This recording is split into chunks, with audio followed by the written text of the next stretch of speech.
السلام علیکم ورحمۃ اللہ وبرکاتہ۔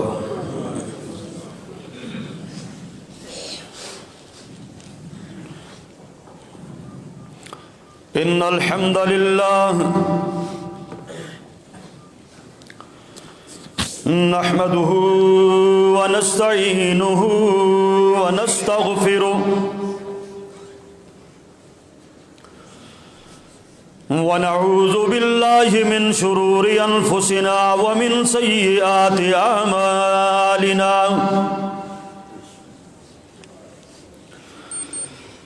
من يهده الله فلا مضل له ومن يضلله فلا هادي له، وأشهد أن لا إله إلا الله وحده لا شريك له،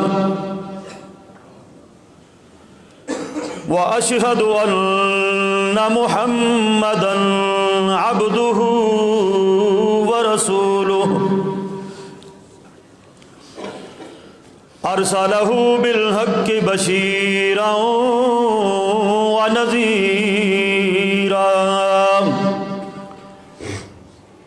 وداعيا إلى الله بإذنه وسراجا منيرا، أما بعد فيا أيها الناس فإن أحسن الكلام كلام الله، وخير الهدي هدي محمد صلى الله عليه وسلم،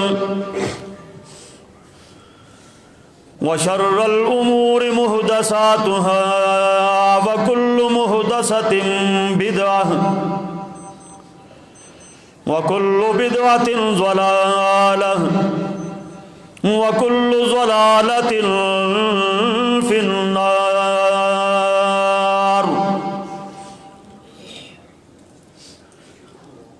رب اشرح لي صدري ويسر لي أمري واحلل عقدة من لساني يفقهوا قولي۔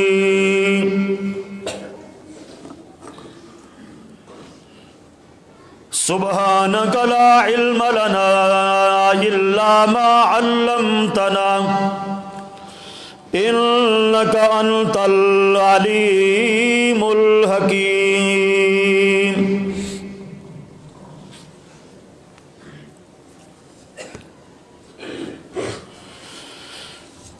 اللهم صل على محمد وعلى آل محمد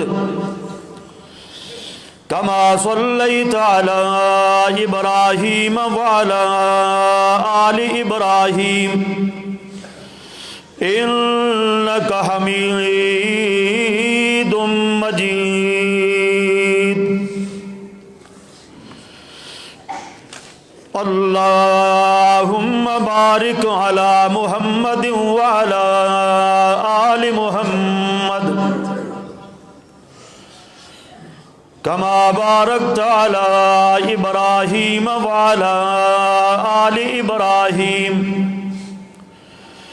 إنك حميد مجيد۔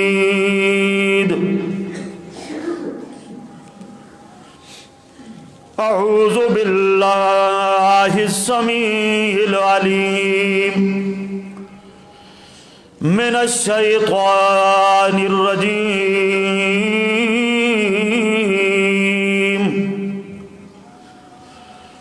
بسم الله الرحمن الرحيم۔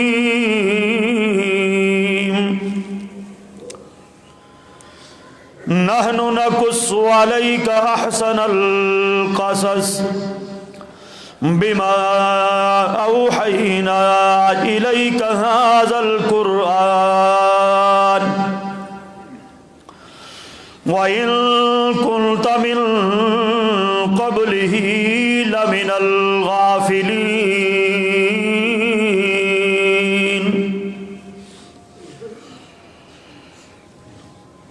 اے محمد صلی اللہ علیہ وسلم، ہم آپ پر ایسے قصے بیان کرتے ہیں وحی کے ذریعے جو بہت ہی اچھے ہیں۔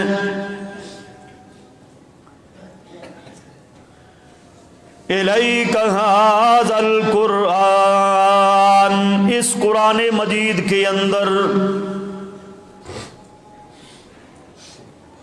وَإِن كُنتَ مِن قَبْلِهِ لَمِنَ الْغَافِلِينَ، اگرچہ آپ اس سے پہلے ان واقعات کو نہیں جانتے تھے۔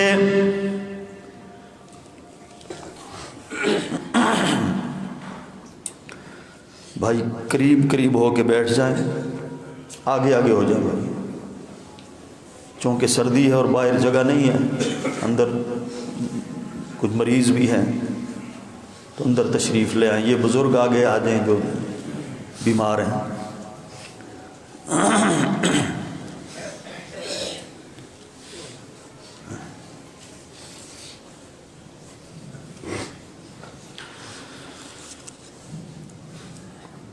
ہر قسم کی حمد و ثنا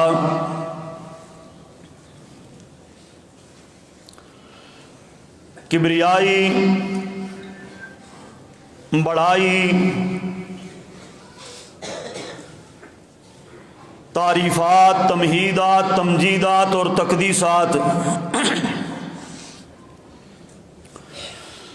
اللہ سبحانہ و تعالی کی ذات پاک کے واسطے ہے۔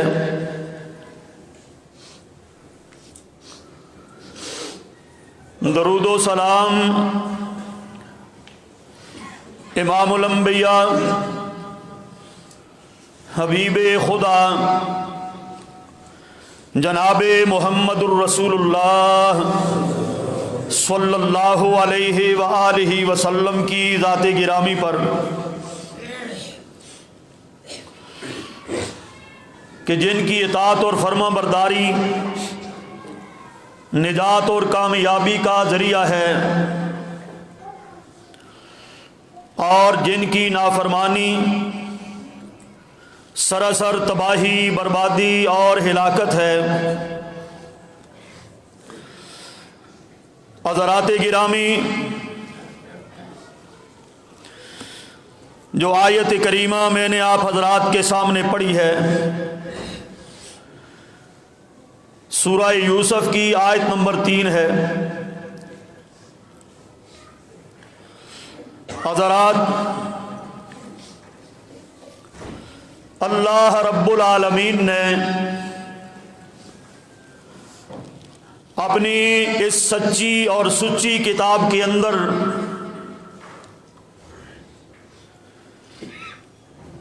جتنے بھی واقعات بیان کیے ہیں،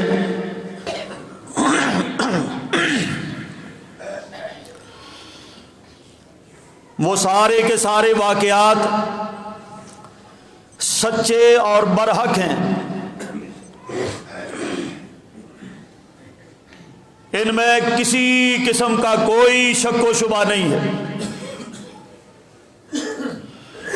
اور اسی طرح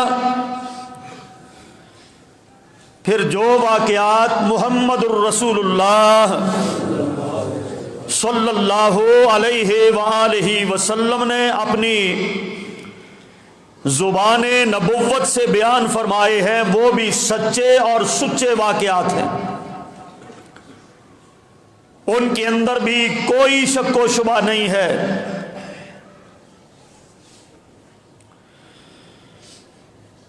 اور ان واقعات کے بیان کرنے کا مقصد یہ ہے کہ لوگوں کے سامنے ان کے پہلے لوگوں کے حالات، ان کی ہسٹری، تاریخ بیان کی جائے، تاکہ لوگ ان واقعات سے نصیحت پکڑیں، عبرت حاصل کریں، سبق حاصل کریں۔ ان واقعات کو صرف ایک قصے کے طور پر نہیں لیا جائے گا، بلکہ بطور نصیحت کے انہیں بیان کیا گیا ہے۔ ہر واقعہ کے پیچھے ایک سبق ہے اور ایک عبرت ہے۔ تو میرے بھائیو، اسی طرح کا ایک واقعہ محمد الرسول اللہ صلی اللہ علیہ وآلہ وسلم نے اپنی زبان نبوت سے بیان کیا ہے۔ واقعہ ایک ہے اور اس کے پہلو تین ہیں۔ ایک واقعے کے اندر گویا کہ ایک حدیث کے اندر تین واقعہ بیان کیے۔ ان واقعات کو بیان کرنے کا مقصد میں عرض کر چکا ہوں کہ لوگوں کے لیے عبرت اور نصیحت حاصل کرنا ہے، تاکہ لوگ ان جیسے نیک اعمال کریں اور برکات حاصل کریں، اور برے اعمال سے بچیں اور اپنی آنے والی آزمائشوں مصیبتوں سے چھٹکارا حاصل کریں۔ صحیح بخاری کے اندر امام بخاری یہ حدیث لائے ہیں کتاب البیوع کے اندر۔ فرمایا محمد الرسول اللہ صلی اللہ علیہ وسلم نے کہ وہ تین آدمی تھے، تینوں نکلے ہیں کسی سفر کے لیے۔ سفر کے لیے جب نکلے ہیں تو کہیں راستے کے اندر ان پر طوفان آیا، بارش آئی، آندھی آ گئی، اور ان تینوں نے جا کر پناہ لی ایک پہاڑ کی کھو کے اندر، غار کے اندر، تاکہ وہ بارش سے کچھ دیر کے لیے بچ جائیں اور اس کے بعد پھر وہ اپنا اگلا سفر جاری کریں۔ لیکن آئے تھے جان بچانے کے لیے، طوفان اور آندھی سے بچنے کے لیے، لیکن ایک نئی مصیبت آ کر کھڑی ہو گئی ان کے سامنے۔ وہ نئی مصیبت کیا تھی؟ پہاڑ کی ایک چٹان گری اور غار کے دانے کے اوپر آ لگی۔ غار کے دانے پر جب لگی ہے، غار کا منہ بند ہو کے رہ گیا۔ اب یہ لوگ بہت زیادہ پریشان ہوئے کہ ہم تو جان بچانے کے لیے آئے تھے، یہ کیا ہمارے ساتھ بن گئی؟ ایک نئی مصیبت سر پہ آ کھڑی ہوئی، کمرہ بھی ایسا، جیل بھی ایسی بن گئی کہ کسی کو بھی سوائے اللہ رب العالمین کے ان کا پتہ نہیں۔ اور یہ ذہن میں بات آ رہی ہے کہ اب یہ غار نہیں بلکہ یہ ہماری قبر بن جائے گی، یہیں پر ہم بلکتے ہوئے مر جائیں گے بھوک سے اور پیاس سے۔ اللہ اکبر۔ تو میرے بھائیوں،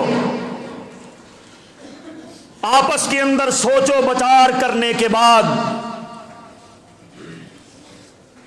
ان لوگوں نے آپس میں یہ مشورہ کیا کہ دیکھو، سوائے رب العالمین کے ہماری اس حالت کو کوئی بھی نہیں جانتا۔ بالکل بیابان ایریا ہے، جنگل ہے، کسی کو کیا پتا اس چٹان کے پیچھے کون ہے اور کس حالت میں ہے۔ اللہ اکبر۔ تو ان میں سے ایک آدمی کہنے لگا، یارو آؤ ایسا کرتے ہیں کہ ہم اپنی زندگی کے اندر کسی نے اگر کوئی نیک عمل کیا ہے تو ہم اپنے رب کے سامنے وہ نیک عمل پیش کرتے ہیں، شاید کہ ہو سکے اس نیک عمل کی وجہ سے اللہ ہمیں جو قادر اور قدیر ہے ہمیں چھٹکارا دے دے۔ مول صاحب تسی اگے آؤ، آؤ اگے سر، بیمار ہو تسی۔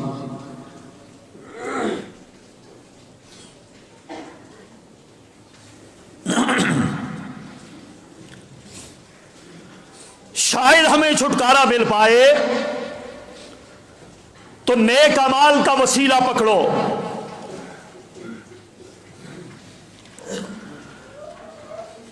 اب ان میں سے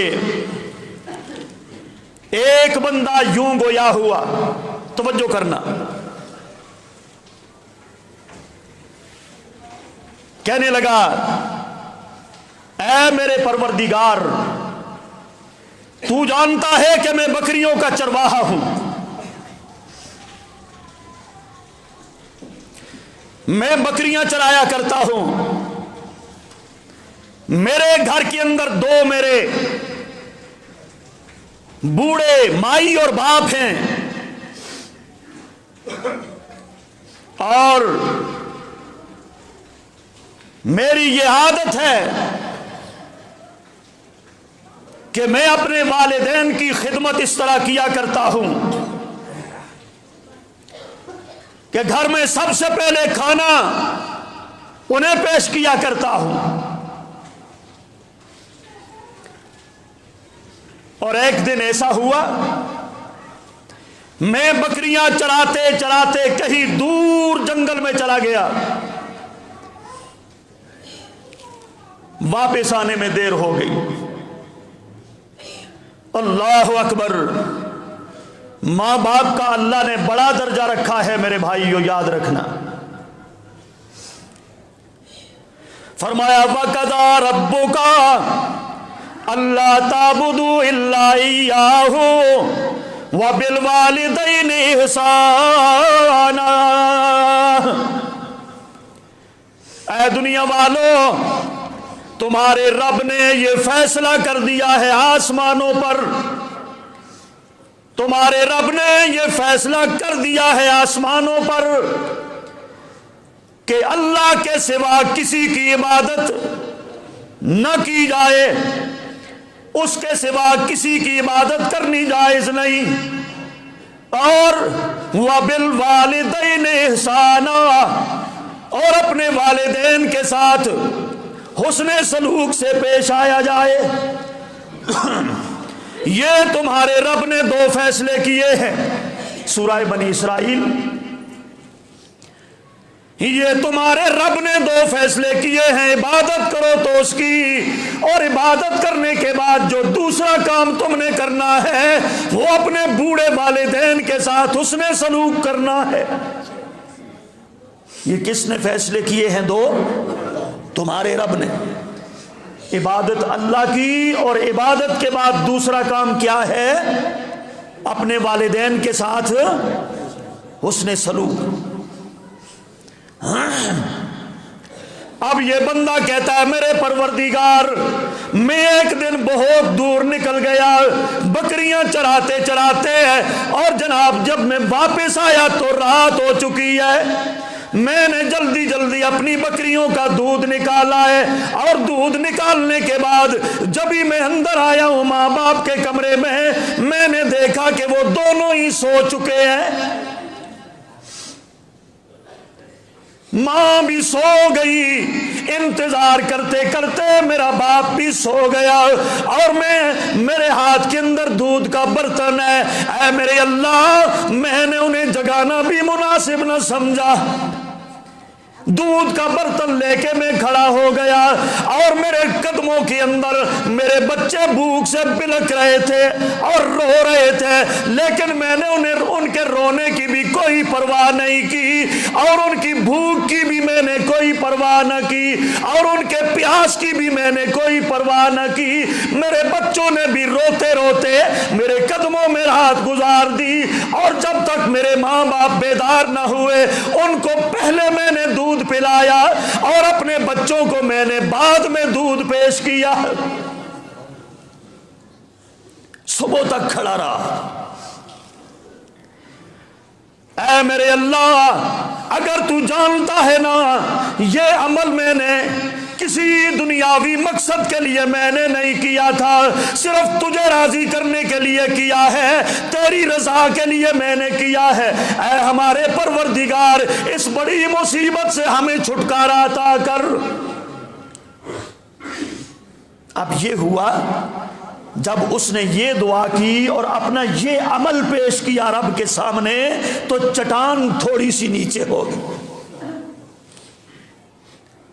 چٹان تھوڑی سی نیچے ہو گئی, آسمان نظر آنے لگا. ان کی بھی دلوں کے اندر امید بن گئی کہ بات بن گئی ہے, بات بن جائے گی اور بات بن رہی ہے. اللہ اکبر. یہ میرے بھائیوں اس واقعے سے یہ بات ثابت ہوتی ہے ماں باپ کے ساتھ جو بندہ حسن سلوک کرتا ہے اللہ پاک اس کے سر سے آنے والی مصیبتوں کو ٹال دیتا ہے. ٹلی مصیبت کے نہیں ٹل رہی ہے نا, ابتدا ہو گئی اس کی.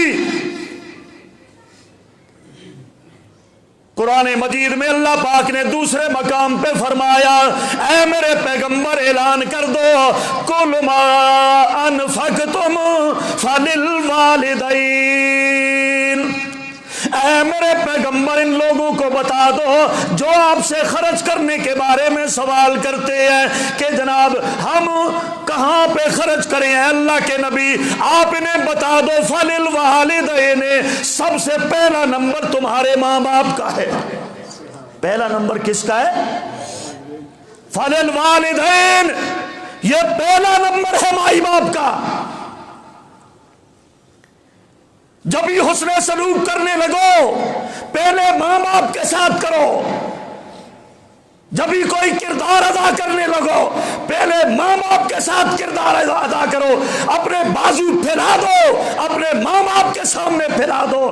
خرچ کرنے لگو پہلے ماں باپ کو دیکھو. میں نہیں کہتا, یہ قرآن کہتا ہے فللوالدین, پہلا نمبر ماں باپ کا ہے. بہت بڑا المیہ ہے میرے اس معاشرے کا. بڑے افسوس سے کہوں گا آج لوگ اپنے ماں باپ کو اگنور کر دیتے ہیں, بائی پاس کر دیتے ہیں.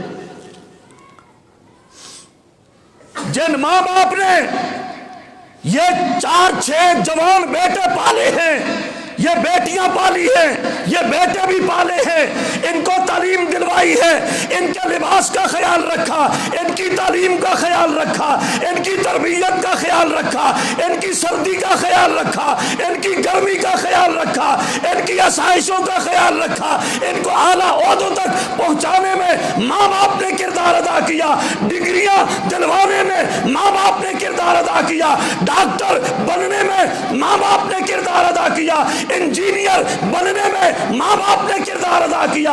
آج اپنے ماں باپ کو اگنور کر رہا ہے, بائی پاس کرتا ہے. یہ المیہ ہے کہ نہیں؟ ہمارے معاشرے کا یہ المیہ ہے. آئے گا کوئی بھی چیز لے کے آئے گا, ایسے ایسے بد نصیب موجود ہیں گھر میں ماں باپ بھی ہیں, بوڑھے ماں باپ کہ جناب جنہوں نے اس کو یہاں جوانی کی دلہیز تک پہنچانے میں, شادی کروانے میں اور جناب یہاں تک پہنچانے میں کردار ادا کیا. آج یہ فروٹ کا تھیلا لے کے آتا ہے تو چپکے سے بیوی کے کمرے میں چلا جاتا ہے. ماں باپ کو بائی پاس کیا کہ نہیں؟ چپکے سے بیوی کے کمرے میں جا گھسا ہے. اچھی چیز لائے گا, بچوں کو جا کے دے گا. مائی باپ جن کی نظر بھی اب کمزور ہو چکی اور ان کی تربیت اس کی کرتے کرتے آج وہ بوڑھے ہو چکے، ان کے ہاتھ آج کانپنے لگے، ان کی طاقت آج ختم ہو گئی، بینائی کمزور ہو گئی، اور یہ اس بینائی کی کمزوری کا فائدہ اٹھاتا ہے، کوئی سنوائی کی کمزوری کا فائدہ اٹھاتا ہے، اور جناب یہ اچھی چیز لے کے بیوی کے کمرے میں گھس گیا۔ لیکن رب نے کیا کہا؟ فَلِلْوَالِدَيْنِ، پہلا نمبر کس کا ہے؟ پہلا نمبر ماں باپ کا ہے۔ بڑے افسوس سے کہتا ہوں، لوگ پھر اپنی بیوی کی ہر جائز اور ناجائز خواہش پورا کرتے ہیں، ہر فیشن ان کا پورا کرتے ہیں، ہر میک اپ ان کا پورا کرتے ہیں، ہر مطالبہ پورا کیا جاتا ہے، بیوی کا بھی بچوں کا بھی، اور نظر نہیں رکھی جاتی، اپنے ماں باپ پر نظر نہیں رکھی جاتی۔ بیٹوں کو بھاری فیسیں دے کر ٹیوشن لگوائے ہیں، بڑے بڑے سکولوں میں ڈال دیے ہیں، اور ماں باپ ابھی ایسے ایسے موجود ہیں کہ جناب جو ابھی بھی ادھر ریڑیوں پر ٹھیلوں پر مزدوری کرتے ہوئے نظر آتے ہیں۔ اب یہ ظالم یہ نہیں کہتا کہ میرے ابا جان آپ نے مجھے یہاں تک پہنچا دیا، اب میرا نمبر ہے آپ کی خدمت کرنے کا، اب آپ تشریف رکھیے میں خدمت کروں گا، آپ نے میری 20-30 سال 35-40 سال میری خدمت کی ہے، اب میرا نمبر ہے، ہم آپ کی خدمت کریں گے۔ بائی پاس کیا جاتا ہے والدین کو، ان کے چہرے کی جھریوں کا خیال نہیں، ان کے کانپتے ہوئے لرزتے ہوئے ہاتھوں کا خیال نہیں، ان کی کمزور ہوتی ہوئی بینائی کا خیال نہیں۔ اس عہدے تک، یہ ڈگری کے حاصل کرنے تک اور ان بڑی بڑی تنخواہوں تک پہنچانے میں کس کا کردار ہے؟ ماں باپ کا کردار ہے بھائی۔ ماں باپ کے لیے اپنے بازوؤں کو پھیلاؤ، سب سے پہلے خرچ کرو ماں باپ پر، نتیجہ یہی نکلے گا۔ جب آپ والدین سے حسن سلوک کریں گے تمہارے اوپر آنے والی مصیبتوں کو اللہ ٹال دے گا، تمہارے رزق میں اللہ برکتیں عطا کر دے گا۔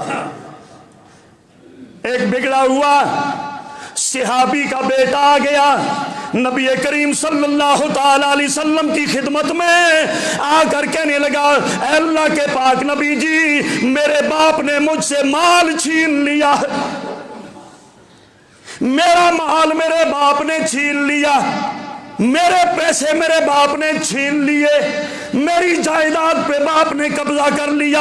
اللہ کے نبی نے غصے سے ارشاد فرمایا اٹھ یہاں سے دفع ہو جا، نکل جا، انت ومالک لابیک، تو بھی اور تیرا مال بھی، جب تک تیرا باپ زندہ ہے سب کچھ اسی کا ہے، نکل یہاں سے، جب تک تیرا باپ زندہ ہے تو بھی اس کا ہے اور تیرا مال بھی اسی کا ہے، وہ جتنا چاہے لے لے، چاہے تو سارا لے لے، چاہے آدھا لے لے، جتنا مرضی لے لے، کیونکہ وہ ہے ہی اسی کا اپنا ہے، تیری کوئی بات جہاں نہیں سنی جائے گی۔ ایسے بیٹے آج نظر آتے نا جی، اور جی ماں پہ بڑا ظلم کرتے ہیں، اچھا ماں باپ زیادتی کر سکتے ہیں اپنی اولاد پر؟ کوئی زیادتی نہیں گنی جائے گی والدین کی، والدین جتنا چاہے مال لے لیں، جب چاہے لے لیں، ان کا حق ہے۔ صحابی سوال کرتا ہے اللہ کے نبی جی میرے پاس ایک درہم ہے، میں کہاں پہ خرچ کروں؟ آپ صلی اللہ علیہ وسلم نے فرمایا اپنی ماں پر۔ کہنے لگا ایک اور درہم ہے، وہ کہاں پہ خرچ کروں؟ فرمایا اپنی ماں پر۔ اور کہنے لگا ایک اور درہم ہے، وہ کہاں پہ خرچ کروں؟ فرمایا اپنی ماں پر۔ کہنے لگا ایک اور درہم ہے، وہ کہاں پہ خرچ کروں؟ فرمایا اپنے باپ پر۔ 3 حصے ماں کو دیے ہیں، 3 حصے، چوتھا حصہ باپ کو دیا ہے۔ میرے بھائیوں اس کے بعد نمبر، اس کے بعد آئے گا بیوی کا بھی، بچوں کا بھی۔ یہ نہیں کہا بیوی پر خرچ کر، بچوں پر خرچ کر، لیکن پہلا نمبر کن کو دیا نبی نے؟ ماں باپ کو دیا ہے بھائی۔ والدین میں بھی 3 نمبر 3 حصے ماں کو دیے ہیں۔ یہ بہت بڑا المیہ ہمارے معاشرے کا ہے کہ لوگ اپنے ماں باپ کو بائی پاس کرتے ہوئے نظر آتے ہیں، جس کی وجہ سے ان کے اوپر مصیبتیں ٹوٹتی ہیں، آزمائشیں آتی ہیں، برکتیں ختم ہو کے رہ جاتی ہیں۔ تو میرے بھائیوں، اس آدمی نے یہ عمل پیش کیا، اللہ میں نے اپنے ماں باپ کو دودھ پہلے پیش کیا، بچوں کو بعد پیش کیا۔ میں ساری رات کھڑا رہا، چٹان نیچے ہو گئی، آسمان نظر آنے لگا، دل کے اندر خوشی کی امید کی لہر پیدا ہو گئی۔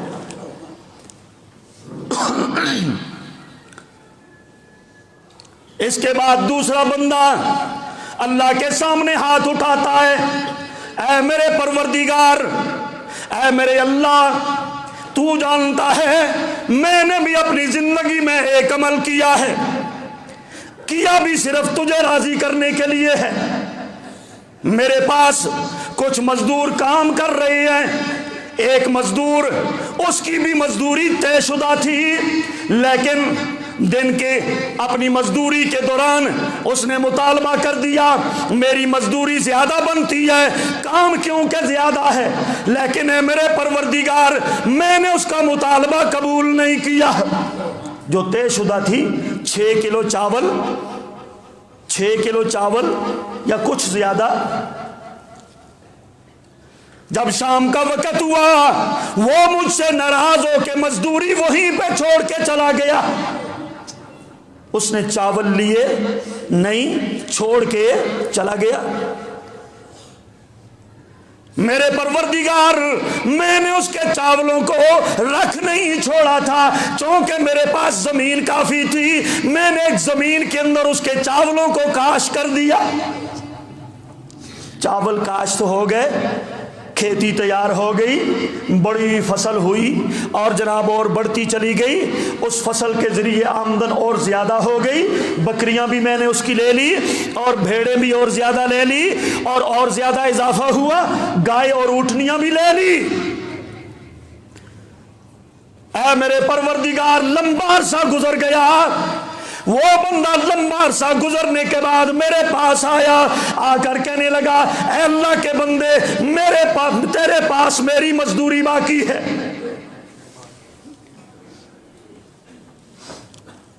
اللہ اکبر۔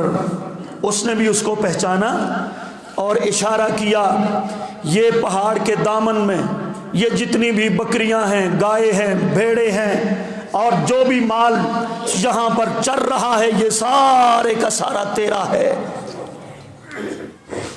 اس نے کہا اللہ کے بندے مجھ سے مذاق تو نہ کر، اس وقت تو 6 کلو چاول سے 7 کلو دینے کے لیے تیار نہیں تھا، اب تو اتنا کچھ مجھے دے رہا ہے۔ میں نے کہا اللہ کے بندے اللہ کی قسم یہ سب تیرا ہی ہے۔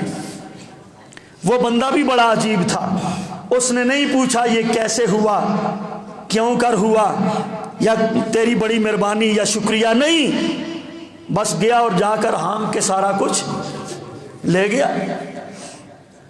اے میرے پروردگار میں دیکھتا رہ گیا، اس نے میرا شکریہ تک بھی ادا نہ کیا۔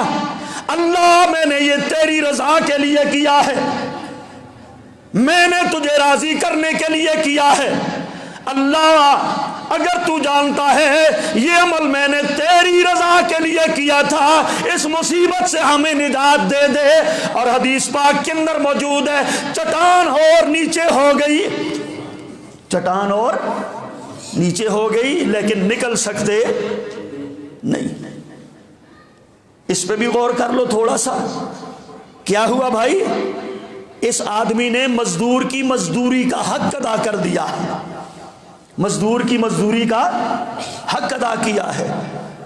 ہمارے معاشرے کا یہ بھی المیہ ہے، ہم مزدور کو مزدوری دینے کے لیے صحیح معنوں میں تیار۔ میرے نبی نے فرمایا مزدور کی مزدوری اس کے پسینہ خشک ہونے سے پہلے ادا کیا کرو. مزدوری ادا نہیں کی جاتی. مکان پر لاکھوں لگائیں گے, مکان پر کروڑوں لگا دیں گے, لیکن جب مزدور کی مزدوری کا وقت آئے گا, کل اچھی رہی ہو جی, خیر ہی جی, اور تس اپنے آدمی ہو جی, 100 روپے اور چھوڑی دیو جی, ہیں ایمان نال دسو یہ گل ہوندی ہے کہ نہیں؟ مکان پر لاکھوں کروڑوں لگائے, ٹائلیں ماربل لگائے تم نے, رنگ روگن کیا تم نے, اور جناب بڑا بڑا فرنیچر سجایا تم نے, لیکن مزدور کی مزدوری نہ دے کر اپنے لیے ظلم کمایا ہے تم نے. پھر مزدور تے مستری جڑے بھی ہیں تائیں پھر ٹیکا بھی لاندے نا, لاندے کہ نہیں لاندے؟ پھر خیانت ہوندی ہے کہ نہیں؟ مزدور پھر اپنی اس میں خیانت کرتا ہے کہ نہیں؟ 2 نمبری کرتا ہے کہ نہیں؟ یہ 2 نمبری, یہ بددیانتی اور یہ خیانت جو مزدور کی طرف سے ہوتی ہے, اللہ ذوالجلال کی قسم ہے وہ قصوروار بعد میں ہے. پہلا قصور مکان بنانے والے کا ہے جس نے اس کی مزدوری پوری ادا نہیں کی. اگر ہم مزدوری پوری ادا کریں, مزدور کو بر وقت مزدوری دیں, اس کو خوش کریں, 150 اوپر دے دیں, ایمان سے بتاؤ وہ اپنے کام کے اندر پھر ڈنڈی مارے گا؟ وقت پر مزدوری بھی نہیں دی, اللہ اکبر, اور پھر چھوڑ چھڑا بھی کیا جاتا ہے. کیا بنے گا اس معاشرے کا میرے بھائیوں؟ مزدوروں کو وقت پر مزدوری ادا کرنے سے کیا ہوتا ہے؟ مکان کے اندر خیر اور برکت پیدا ہوتی ہے, مصیبتیں آنے والی دور ہوتی ہیں. ان کی مصیبت دور ہوئی کہ نہ ہوئی؟ صحیح حدیث ہے. مکان بنانے کے بعد, چھت ڈالنے کے بعد, سردار صاحب, خان صاحب, چودھری صاحب, مکان کے اوپر کالی کٹ بھی نہ لٹکایا کر, چھتر نہ لٹکایا کر, کالے کپڑے نہ باندھا کر, مزدور کی مزدوری دیا کر, اللہ اس کو مصیبت سے بچائے گا. کٹ بھی لٹکا دیتے ہیں, کالا کپڑا لٹکا دیتے ہیں, چھتر لٹکا دیتے ہیں, کیا جی مصیبت سے بچے گا جی؟ مصیبت تب ٹلے گی جب مزدور کی مزدوری ادا کرو گے تو. اللہ ہم سب کو توفیق عطا فرمائے, اللہ ہم سب کو سمجھ عطا فرمائے. اللہ اکبر. باتھ روم پر کروڑوں لاکھوں لگا دیتے ہیں جی, ہزاروں لاکھوں باتھ روم پر لگے جہاں پر پخانہ کیا جاتا ہے. ایمان سے بتاؤ یہ بات ہے کہ نہیں؟ جہاں پر پخانہ کیا جاتا ہے لاکھوں لگا دیتے ہیں, مزدور کو کہتے ہیں جی 100 روپیہ چھوڑ دیو جی, خیر ہے جی. اللہ ہم سب کو سمجھ عطا فرما دے. تو کہنے لگا ہے میرے پروردگار, میں نے مزدور کی مزدوری کا حق ادا کیا تھا, آج اس مصیبت سے ہمیں چھٹکارا عطا کر دے.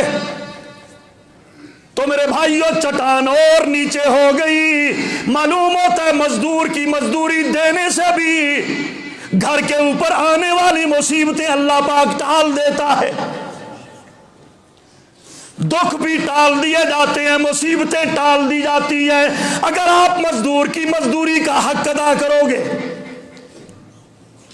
آج بھی کبھی کوئی تعویذ والوں کے پاس جاتا ہے, گنڈے والے کے پاس جاتا ہے, مولویوں کے پاس لوگ جاتے ہیں, دعا کرو جی خیر اور برکت کے لیے, اور جب پھر آباد کیا جاتا ہے اس میں ختم پڑھانے کے لیے پارٹی ایک لے آتے ہیں, وہاں پر طرح طرح کی رسم رواج اور بدعت اور خرافات کی جاتی ہے.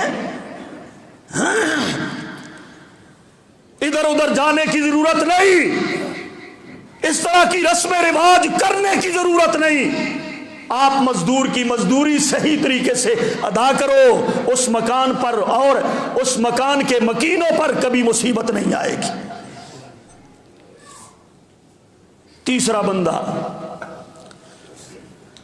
کہنے لگا ہے میرے پروردگار, اے میرے خالق, اے میرے مالک تو جانتا ہے ایک عورت ایک لڑکی کے ساتھ میری محبت تھی، اپنی برادری کی کوئی لڑکی تھی،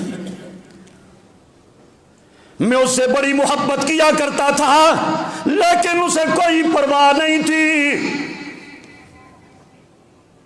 فقر و فاقے سے تنگ ہو کر قحط سالی کے دوران وہ میرے پاس کچھ پیسے مانگنے آئی، میں نے کہہ دیا اپنا جسم میرے حوالے کرو پھر تجھے رقم دی جائے گی، مجھے اپنے اوپر قدرت حاصل کرنے دو اور جناب میں جو چاہوں کروں پھر تجھے پیسے دیے جائیں گے۔ مجبور ہو کر قحط سالی اور تنگ دستی کی ماری وہ مجبور پاک باز لڑکی آ گئی میرے پاس، لیکن جبھی ہم ایک کمرے میں جمع ہوئے میں قریب جانے لگا، اس نے کہا اتق اللہ، اللہ سے ڈر جا۔ لڑکی نے کیا کہا؟ اتق اللہ، اللہ سے ڈر جا۔ میری اس مجبوری سے ناجائز فائدہ نہ اٹھا، میں مجبور ہوں، گھر میں فقر و فاقہ ہے۔ آج مسلمان نام کے مسلمان تو اسی طرح کرتے ہیں نا، ہر مجبور کی مجبوری سے فائدہ اٹھایا جاتا ہے۔ ایمان سے بتاؤ یہ بات ہے کہ نہیں؟ ہر مجبور کی مجبوری سے فائدہ اٹھایا جاتا ہے، یہ ظلم نہیں تو اور کیا ہے؟ اس نے کہا اتق اللہ، اللہ سے ڈر جا اللہ کے بندے۔ جب اس نے یہ بات کہی، اے میرے اللہ میرے دل کے اندر تیرا ڈر اور خوف پیدا ہو گیا اس کے کہنے سے، میں نے اس کو مطلوبہ رقم بھی دے دی اور میں نے اس کو ٹچ کیا۔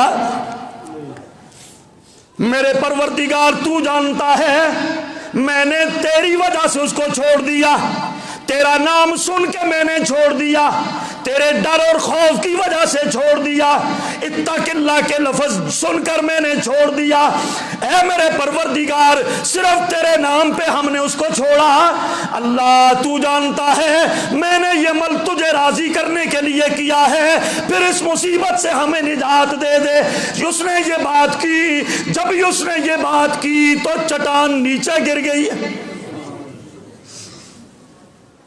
چٹان سرک گئی۔ اللہ اکبر۔ میرے بھائیوں یہ عمل ہیں مصیبتوں سے چھٹکارا پانے کے لیے۔ ہمارا نوجوان کیا کرتا ہے؟ آج کل ہر کوئی لڑکی کی تلاش میں ہے، ہر کوئی لڑکیوں کے پیچھے ہے، کوئی اپنے موبائلوں کے ذریعے، کوئی چوک و چراہوں میں بیٹھ کر، کوئی کالجوں سکولوں کے دروازوں پر بیٹھ کر۔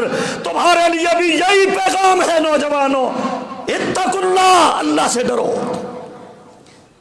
جب اللہ سے ڈرو گے تمہارے اوپر مصیبت کوئی نہیں آئے گی۔ پھر جب اللہ سے ڈرو گے اللہ کا عذاب نہیں آئے گا، جب اللہ سے ڈرو گے مصیبت نہیں آئے گی، اللہ سے ڈرو گے دکھ نہیں آئے گا، اللہ سے ڈرو گے تکلیف نہیں آئے گی، اللہ سے ڈرو گے مال میں نقصان نہیں ہوگا، اللہ سے ڈرو گے تو اللہ رحمتوں اور برکتوں سے مالا مال فرما دے گا۔ اللہ کا ڈر آج ختم ہو گیا لوگوں کے دلوں سے۔ اللہ کا ڈر پیدا کرنے کی ضرورت ہے۔ ایک چوکیدار ہے سکول کا، اس کے دل میں اللہ کا ڈر نہیں، ریڑی والا ہے اس کے دل میں اللہ کا ڈر نہیں۔ اوپر چلے جاؤ میرے بھائیوں، کوئی تھانے دار ہے، کوئی تمہارا ایم پی ہے، وزیر مشیر ہے، ان کے دلوں میں اللہ کا ڈر اور خوف نہیں۔ تمہارے صدر وزیر اعظم جتنے بھی ہیں ان کے دل اللہ کے ڈر سے خالی ہیں۔ اللہ ذوالجلال کی قسم ہے اگر لوگوں کے دلوں کے اندر اللہ کا ڈر اور خوف پیدا ہو جائے، معاشرے کے اندر امن و سکون پیدا ہو جائے، کوئی مصیبت تم پر نہ آئے، جب تمہارے دلوں کے اندر اللہ کا ڈر پیدا ہو جائے، پھر درمری بھی کوئی نہ ہو، پھر خیانت بھی نہ ہو، پھر کوئی بے حیائی بھی نہ ہو، پھر کوئی بدکاری بھی نہ ہو، پھر شراب نوشی بھی نہ ہو، پھر نمازوں کی پابندی بھی ہوگی، روزوں کی پابندی ہوگی، صدقہ خیرات عام ہوگا، پھر لوگ نیک ہوں گے، پارسا اور نمازی ہوں گے۔ جب لوگوں کے دلوں کے اندر اللہ کا ڈر ہوگا، اللہ تمہیں ہر قسم کے دکھ اور مصیبت سے بچا دے گا۔ یہ تھے 3 واقعات ایک حدیث مبارکہ کے اندر جو حضور نے بیان فرمائے اپنی سچی اور سچی زبان سے، زبان نبوت سے۔ آخری ایک بات کہتا ہوں، ایک مسئلہ یہ بھی ہمیں یہاں سے سمجھ آیا کہ جب بھی آپ لوگ اللہ سے دعا کرنا چاہتے ہو اور چاہتے ہو کہ ہماری دعا اللہ قبول فرمائے، تو پھر تم وسیلہ پکڑو۔ آپ وسیلہ پکڑو۔ وسیلہ 3 چیزوں کا پکڑا جاتا ہے میرے بھائیوں۔ لوگ ہیلے وسیلے کرتے ہیں، کوئی درباروں پہ جا رہا ہے، کوئی مزاروں پہ جا رہا ہے، کوئی بڑے بڑے درختوں پہ جا کے دھاگے باندھ رہا ہے، کپڑے لٹکا رہا ہے، جھنڈیاں لٹکاتا ہے، کوئی جناب کہاں نظریں نیازیں اور منتیں اور یہ مانتے پھرتے ہیں، لوگ قبروں پر ایڑیاں رگڑتے پھرتے ہیں، کس لیے؟ کہ ہماری دعا قبول ہو جائے۔ 3 چیزوں کا وسیلہ آپ پکڑو۔ نمبر 1، کوئی اگر نیک آدمی زندہ ہے، نیک آدمی ہے، نیک آدمی ہے، عالم ہے، ولی اللہ ہے، آپ جانتے ہیں اس کا ڈیٹا، اس کی زندگی، اس کی ہسٹری کہ یہ نیک آدمی ہے، اس نیک آدمی سے جا کر دعا کروائی جا سکتی ہے۔ ٹھیک ہے جی؟ نیک آدمی سے صحابہ حضور سے جا کر دعا کروایا کرتے تھے ان کی زندگی میں۔ ٹھیک ہے جی؟ اور نیک آدمی سے دعا کروائی جا سکتی ہے۔ اور نمبر 2، جس طرح ان 3 لوگوں نے مصیبت میں گھرے، ان 3 افراد نے اللہ کے سامنے اپنا نیک عمل اپنا پیش کیا اور پھر مصیبت سے چھٹکارے کے لیے دعا کی، اس طرح اپنی زندگی میں ایک آدھ عمل ایسا ضرور رکھا کرو، ایسا ایک نیک عمل ضرور رکھا کرو جس عمل کا تمہیں پتا ہو اور تمہارے رب کو پتا ہو۔ بس پھر وہ نیک عمل اللہ کے سامنے پیش کر کے دعا کریں، انشاءاللہ اللہ تمہاری دعا قبول کرے گا۔ اور نمبر 3، وَلِلَّهِ الْأَسْمَاءُ الْحُسْنَى فَادْعُوهُ بِهَا، اللہ تعالیٰ کے اچھے اچھے نام ہیں۔ قرآن مجید میں اللہ نے فرمایا کہ مجھے ان ناموں کے ساتھ مجھ سے دعا کیا کرو۔ جب ان ناموں کے ذریعے آپ دعا کرو گے اللہ تمہاری دعا قبول فرمائے گا۔ اللہ تو رحمان ہے، تو رحیم ہے، تو حنان ہے، تو منان ہے، تو غفور الرحیم ہے۔ اللہ کے اچھے اچھے نام لے کر دعا کیا کرو، وسیلہ پکڑا کرو تو اللہ تمہاری دعا قبول فرمائے گا۔ یہ 3 قسم کا وسیلہ پکڑنا جائز ہے، اس کے علاوہ کوئی اور چیز اور چوتھی شکل نہیں ہے، باقی سب بدعات اور خرافات ہیں۔ اللہ تعالیٰ مجھے اور آپ سب کو سمجھنے کی، عمل کی توفیق عطا فرمائے۔ وما علیہ الا البلاغ المبین۔